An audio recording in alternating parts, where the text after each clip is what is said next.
Korang rasa diri pakar sejarah Malaysia? Aku nak kongsi 20 fakta sejarah pelik yang 90% rakyat Malaysia tak tahu.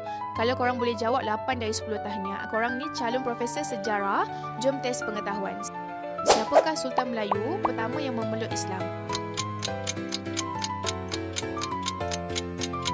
Sultan Megat Iskandar Shah. Bandar Ipoh mendapat nama daripada apa? Pokok Ipoh. Apa tujuan asal bangunan Sultan Abdul Samad dibina? Pejabat pentadbiran British. Pernah ada rancangan untuk jadikan Singapura sebagai ibu negara Malaysia. Bila? 1963. Siapa Perdana Menteri Malaysia paling singkat berkhidmat?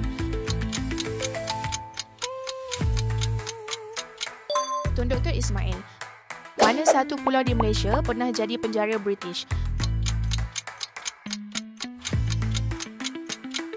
Pulau Jerijau. Pasukan bola sepak Malaysia pernah tolak bermain di Piala Dunia. Kenapa? Bantah apartheid di Afrika Selatan.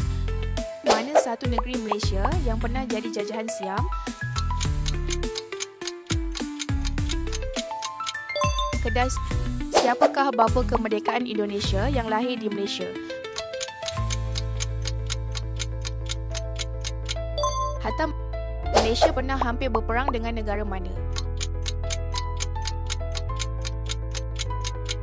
Indonesia. Itu sahaja. Jadi berapa betul? Kalau dapat 10 dari 10, korang ni legend sejarah Malaysia. Kalau 5-7, tak apa. Belajar lagi. Kalau bawah 5, maknanya kena buka buku teks balik. Like, jika korang terkejut dengan fakta ni, komen. Fakta sejarah mana yang paling shocking? Subscribe untuk lebih banyak konten menarik. Jumpa esok lagi.